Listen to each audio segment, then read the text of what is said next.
Hola, hola mi gente, reciban un cordial saludo. Gracias por acompañarme en este nuevo análisis. Hoy hablaremos de las redadas migratorias en Los Ángeles. También tocaremos el tema de la ruptura entre Trump e Elon Musk. De igual forma hablaremos de los impuestos a las remesas, así como también de la defensa del superpeso. Igualmente abordaremos el tema del huachicol fiscal desmantelado por la presidenta Claudia Sheinbaum, así como del rechazo de la OEA a las elecciones judiciales populares de México. Y asimismo hablaremos de la furia de Washington ante un México que ya no se deja. Comencemos con la información.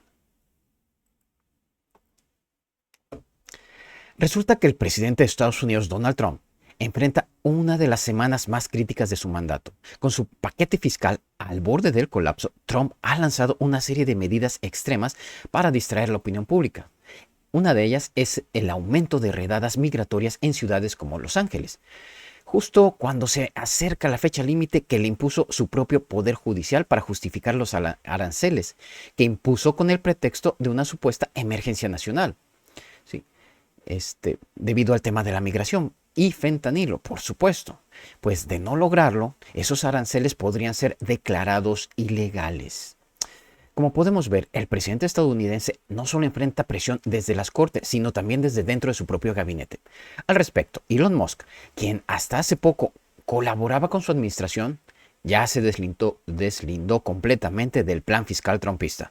Musk no solo lo criticó públicamente, sino que dejó claro que las medidas arancelarias impulsadas por Trump son las responsables directas del aumento de la inflación en ese país. A este conflicto interno se suma el descontento del sector empresarial estadounidense, especialmente la automotriz, que depende profundamente del acero mexicano. En este sentido, uno de los puntos más sensibles para México es la amenaza de imponer un 3.5% de impuesto a las remesas. Y es que nos damos cuenta que las remesas no son un asunto menor, son la primera fuente de ingresos del país, por encima del petróleo y el turismo. Sin embargo, hay quienes en México todavía no entienden la dimensión real de este flujo económico. Algunos incluso se atreven a decir que las remesas no me tocan, me da igual. Al respecto es evidente que el dinero que llega de los migrantes activa el comercio local, desde quien vende comida, ropa, hasta quien ofrece servicios. De este modo, el desprecio hacia las remesas no solo es ignorancia, sino también falta de empatía. Personas que reciben dinero del extranjero lo usan para comprar productos y servicios en sus comunidades mexicanas. Ese dinero se mueve, se reparte, circula. Por eso, si las remesas se ven afectadas por las deportaciones masivas que impulsa Trump, millones de familias mexicanas sentirán el golpe, aunque nunca hayan recibido un solo dólar directo de un familiar en el exterior. Al respecto, también es importante mencionar que muchas de las redadas se han realizado con un nivel de fuerza desmedido. Testigos reportan la presencia de la Guardia Nacional estadounidense y equipos antimotines como si se tratara de una amenaza de seguridad nacional. Sin embargo, los detenidos son en su mayoría trabajadores sin antecedentes penales. Y estos trabajadores sostienen con su esfuerzo tanto a sus familias allá como a la economía mexicana acá. Mientras tanto, nadie ve operativos así contra los verdaderos responsables de tráfico del fentanilo en Estados Unidos. O sea, qué doble moral, ¿no? En paralelo, las redadas tienen un claro componente de distracción. Trump busca desviar la atención del verdadero problema: su fracaso para contener la inflación, su rompimiento con Elon Musk y la revelación de que su propia política comercial en México es insostenible. Perdón. Además, hay una razón geoeconómica muy detrás. México le arrebató un multimillonario negocio a Estados Unidos al frenar el huachicol fiscal. Esto ha molestado a sectores poderosos en Texas que se beneficiaban del contrabando de combustible mexicano robado, que llegaba por vía marítima a ese estado energético. En este sentido, el gobierno de México, especialmente bajo el liderazgo de la presidenta Claudia Sheinbaum, ha iniciado el combate frontal contra esa mafia del huachicol fiscal. Cabe destacar que con el apoyo de Omar García Harfuch y Raquel Buenrostro se han decomisado millones de litros de combustible ilegal en estados claves como Tabasco, Baja California y Tamaulipas.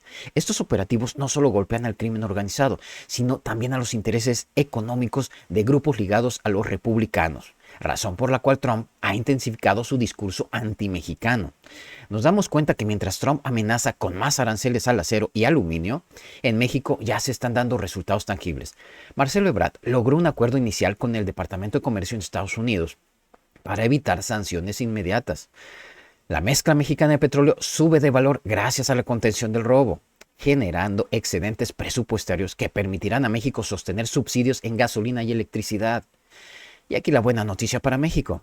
Gracias al combate al huachicol fiscal, el país cuenta con recursos adicionales que le han permitido evitar subidas de impuestos tras la pandemia, algo que sí ocurrió en otras naciones como Argentina o Colombia. Esta recuperación fiscal no depende del endeudamiento ni del ajuste estructural neoliberal, sino del cierre de fugas por corrupción estructural. En este orden de ideas, lo que la derecha no dice es que si México ha evitado hundirse en crisis tras la pandemia es porque no se aplicaron recetas neoliberales. La izquierda en el poder no aumentó impuestos, no endeudó al país y sí protegió a las clases más vulnerables gracias a las remesas y al cierre de negocios ilegales como el huachicol fiscal. Pero si la oposición estuviera al mando, ya habría privatizado el petróleo y desmantelado la red consular. Por eso, hoy el coraje de Trump no es solo por las redadas, es porque México ya no se le arrodilla. En este sentido, hay un tema que se ha intentado silenciar desde los grandes medios en Estados Unidos.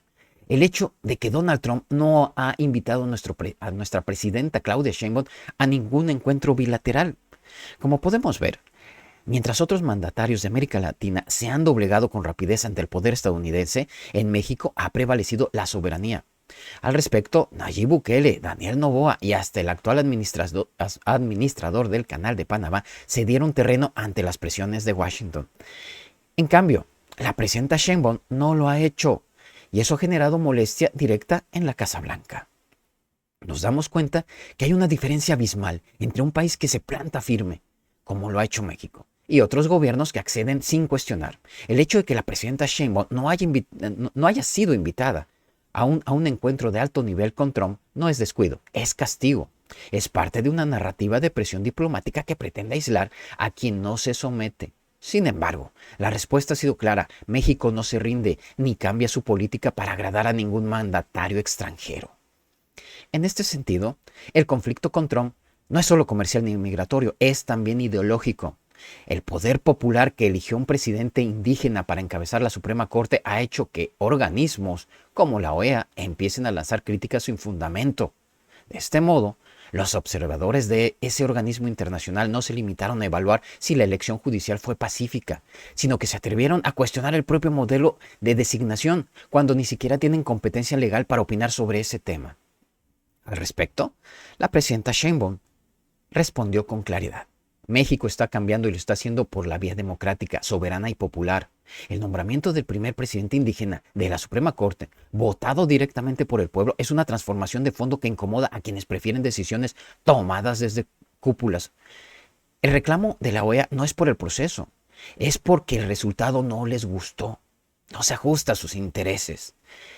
Y es que el sistema que se está construyendo ahora está basado en la participación popular.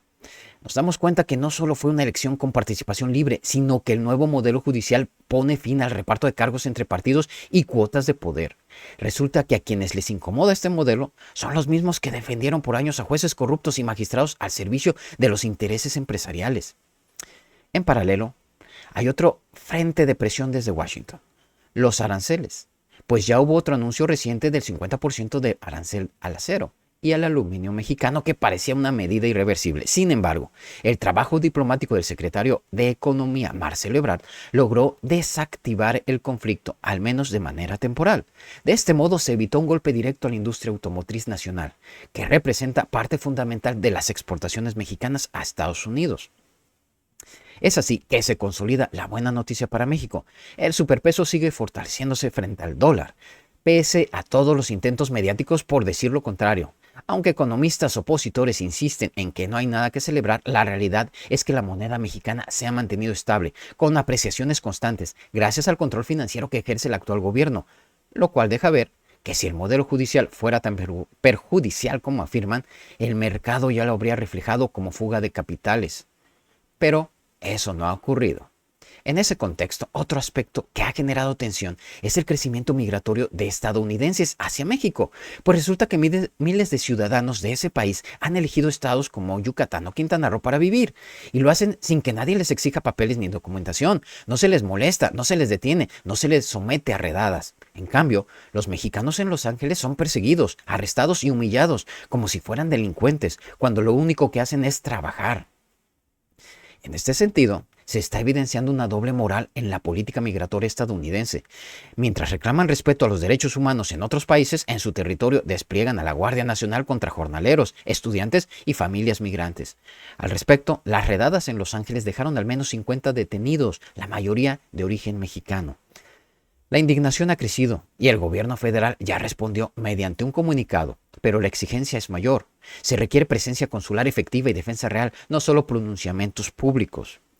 Nos damos cuenta que Trump intenta justificar todo esto con supuestos actos vandálicos ocurridos durante las protestas. Sin embargo, la narrativa se construye con base en imágenes sueltas, muchas veces descontextualizadas. El uso de banderas mexicanas cerca de autos incendiados ha servido como excusa para culpar colectivamente a los migrantes. Sin embargo, no hay pruebas claras de que los responsables hayan sido mexicanos. Y como ya se ha demostrado en otros episodios, los infiltrados en las protestas son una estrategia frecuente para criminalizar movimientos sociales. Mientras tanto, en México se sigue discutiendo si es válido criticar al gobierno federal. La respuesta es sí. La crítica responsable no implica traición. Señalar deficiencias en la Profeco, exigir mayor atención en los consulados no convierte a nadie en opositor ni en traidor.